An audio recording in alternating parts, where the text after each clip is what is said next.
This German Tier 7 light tank, the SP1C, is one of the smallest and lightest vehicles at its tier. It is incredibly maneuverable, and it's got fantastic attributes going for it, as long as you don't look at the armor, because it really doesn't have armor. You could probably kick this tank and put a dent on the front of it, it's that weak. It's so light that I think you could put propellers on it and wings, and it would take off just like an airplane. Yeah, that's the SP1C for you, but it is an incredibly fun vehicle to play, especially after update 8.1, where once again this vehicle has received quite a substantial buff. The intra-clip reload went from what was 3 seconds, as you can see, down to 2.5. That is going to make this vehicle just that extra bit spicy now on dumping out that damage and getting back into cover. Oh baby, do I've got some good replays for you as well. Now these were the only two battles, as you can see on my latest games played here, that I've played. Apart from the Sturm Mill that I did yesterday, that's it. These are the only two games I've played in the vehicle. So we're going to start off with the Oasis Palms battle and see just exactly what the SP1C is able to do. Now, let me know how the SP1C, is it actually SPI or SP1? Because I never know this. It's like the dilemma on the ST1, but that is confirmed to 1. I never know if it's the I or the 1 for the SP. So let me know in the comments down below. But we are already zooming into battle here. You can see because this thing is so light, it has a fantastic power to weight ratio and great terrain resistances. One thing that a lot of people don't know about this tank is that it has the best spotting range in Tier 7 and as well Tier 8. It's got 290 meters base, and if you're running spotting range, that means that you're up to 302 meters. Now, 302 meters, where have I heard that before? Oh yeah, the Bat Chat, a Tier 10 light tank, has the exact same spotting range as a Tier 7 light. And it's not that the Bat Chat's is bad, it's just that this vehicle's is actually insane, and it's able to outspot basically any opponents you're going to come up against, especially when you realize that this tank has basically the best camouflage as well for a Tier 7 vehicle. Now this T-34-100, I really don't know what his big brain plan was, but he managed to hit my outer track wheel and not even hit my armor. So because of that, we got a lucky bounce there, and we're already sitting at shy of 900 damage. We're already reloaded with our clip, and now we're going back for double tapping on this Challenger. There's one shell, and there's two, finishing off the Challenger, just breaking 1100 damage. You can see just how incredibly influential this tank can be if you manage to put it in the right scenario. This Annihilator over here is not looking at me, and now with that improved intra-clip, 1 and 2 shells into him, that's 450 hit points taken off, and now I'm back straight into cover, reloading that clip one more time. Now, there definitely are disadvantages with this vehicle. Wargaming keeps on buffing this tank for one big reason, and that's because a lot of people don't understand how to play it. This is not a tank that you're going to go zipping around the battlefield in, just having a great time. That HE shell that missed me by an inch, that would have really hurt my vehicle. These tanks do not get spall liner, which means any shell that hits it is going to pen. Basically any shell. In fact, the days that you bounce a shell on this vehicle is the luckiest days you'll ever get.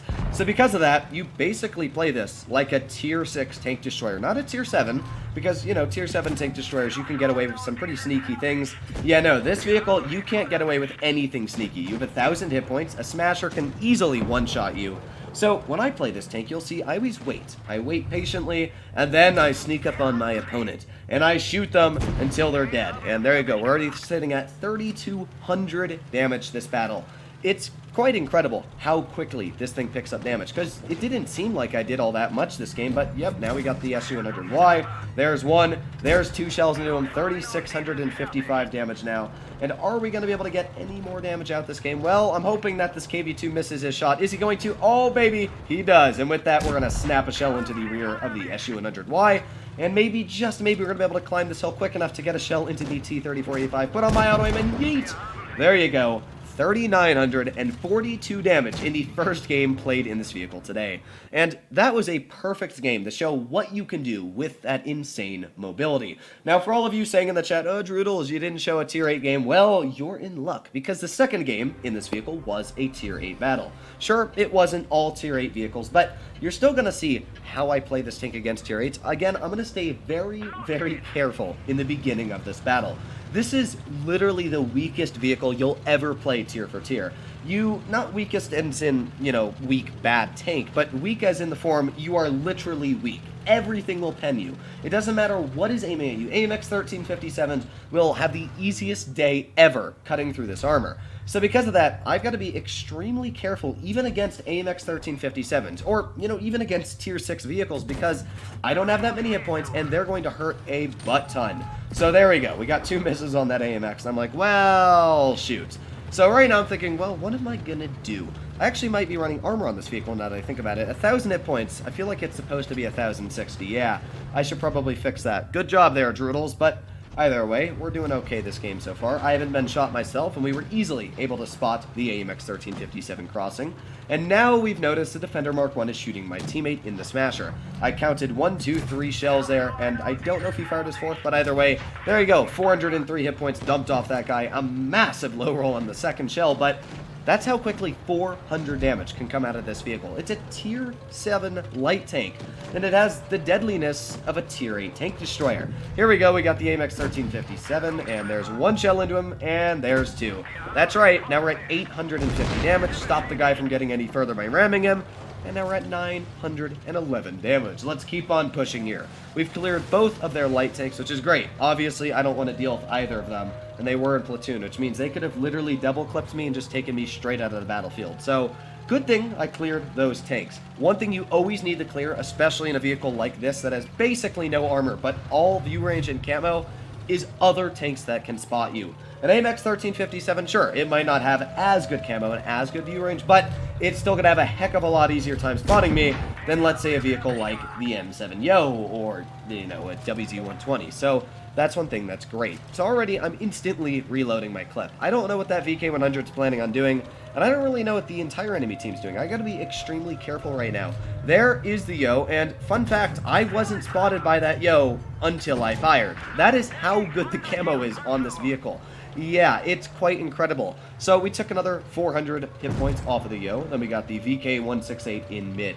Now the penetration on this tank, it's not great. You're going to see here that I'm aiming at the side of this VK, and it definitely struggles. I'm thinking, okay, which way is this going to go? Forwards or backwards? And even though we got a very lucky pen on that guy, you can see, yeah, the penetration, it's a bit lackluster. You are going to struggle penetrating heavily armored tier 8s, Tiger 2s, AMX M4s, all these vehicles. They're going to be a bit of a struggle, especially a vehicle like the VK168. Even though it doesn't have that much armor for tier 8s, against tier 7s, yeah, it's quite a tricky vehicle to pen. But there you go, we had his full on side, and with that, took another 450 hit points off of him. Now I'm going to zippity-bop my way off to the side here. Are we going to be able to finish him off? Well, we got 1 shell into him, and Bimbo is taken out of the game. My turret did get destroyed, and I thought I could pen that guy with standard, but it looks like I can't. But either way, we're at 2,700 damage now.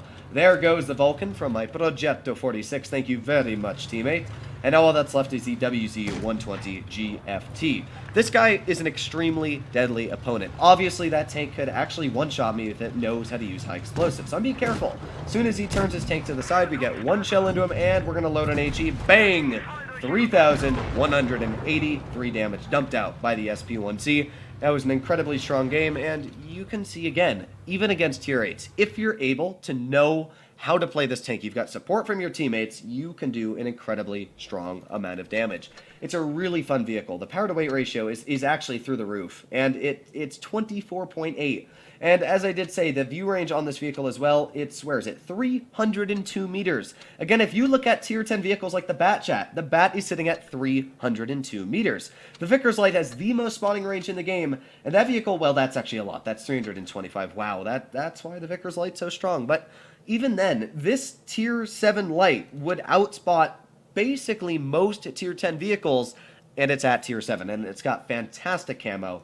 It's actually a really fun tank. I would highly suggest to grind this vehicle, and I know I say this for a lot of vehicles in the game. Like the Sturmill, I said it might be a fun tank to grind, and I said grind Black Prince, but the reason I say these tanks are so fun to play and grind is because they really are. After they buff these tanks, they're so fun to play because they're incredibly strong. And the SP1C is a vehicle that I've said to play all the way back the last time they buffed it, and now they've buffed it again. It's just like, whoa, mama, such a strong vehicle. But that's my personal opinion. Let me know what you guys think about it in the comments down below. Stay happy, stay healthy, and I'll be seeing you in the next one. Bye-bye.